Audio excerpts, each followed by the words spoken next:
हरे कृष्ण। मुझ में श्रद्धा, प्रीति, विश्वास रखने वाले लोग बहुत से स्त्री पुरुष हैं।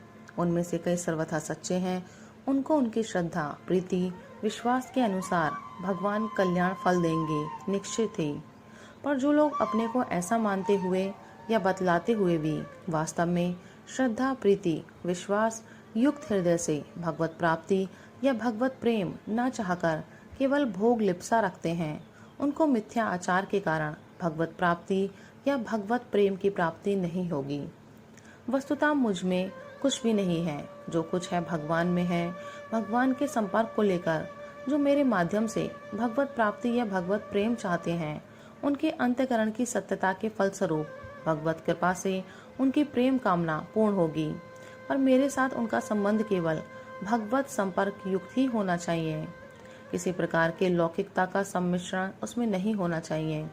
इसलिए मैं इस बात को जानता हूँ कि मुझसे दूर दूर रहने वाले कई स्त्री पुरुष मुझ में भगवत संपर्कित निष्ठा रखने के कारण भगवत प्राप्ति के समीप पहुँच रहे हैं, और मेरे पास सदा मेरे समीप रहने वाले बहुत से लोग भाव न रखने के कारण आत्मवंचित हो रहे हैं।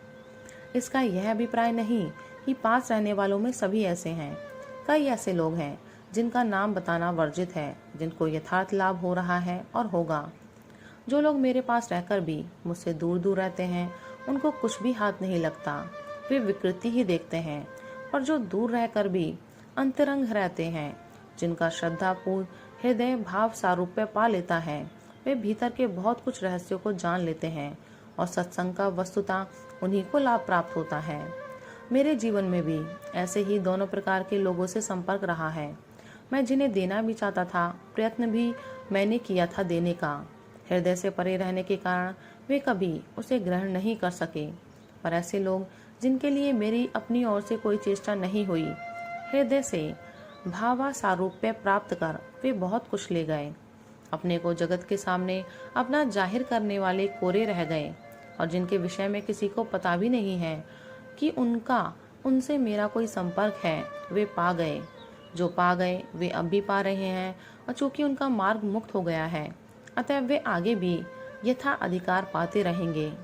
अतएव जब तक जीवन है, तब तक जिनको कुछ भी पाने की इच्छा हो, उन्हें अंतरंग बनने की, पास रहने न रहने को कोई महत्व न देकर मेरे मनो अनुकूल साधना में नित्य प्रवृत्त रहने की चेष्टा करनी चाहिए, जिससे कम से कम उनका ग्रहण द्वार मुक्त हो जाए। नहीं तो उन्होंने अब तक जो विकृति देखी है, आगे भी वे विकृति ही देखते रहेंगे, उल्टे घाटे में रहेंगे। मेरे पास जितने लोग आए हैं, आते हैं, सभी कुछ ना कुछ देने आते हैं और देकर जाते हैं। भक्ति, श्रद्धा, प्रेम, सद्भाव, शिक्षा, परामर्श, विनय, नम्रता, क्षमा, अहंकार मिटाने वाली दक्षत, दोष दिखाने वाली निंदा, कर्तव्य का ज्ञान कराने वाली चेतावनी। जिनके पास जो कुछ होता है दे जाते हैं। लाखों लाखों नर नारी ऐसे हैं जो मेरे पास आए नहीं हैं, पर इसी प्रकार से उन्होंने मुझको सदा दिया है और अनवरत दे रहे हैं। इसलिए मुझ पर तो सभी का उपकार है, और मैं सभी का कृतज्ञ हूँ। विभिन्न प्रकार के अनुकूल प्रतिकूल भावों को धारण करके आने वाले सभी लोग एक बहुत बड़ा उपकार करते हैं। यह कि मधुर और भयानक सभी रूपों में, अनुकूलता और प्रतिकूलता की पोशाक में एक भगवान ही आते हैं। इस बात को मैं कभी ना भूलूं, और राग द्वेष से बचकर सदा सर्वदा हर रंग रूप में छिपे हुए उनको पहचान लूं।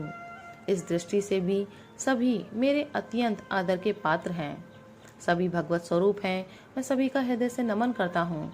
मैंने इस भाव के पोषण तथा संवर्धन की चेष्टा सदा की है, और मैं चाहता हूँ मेरे इस भाव को मेरे उत्तराधिकारी ग्रहण करें। राधे राधे, हरि बोल।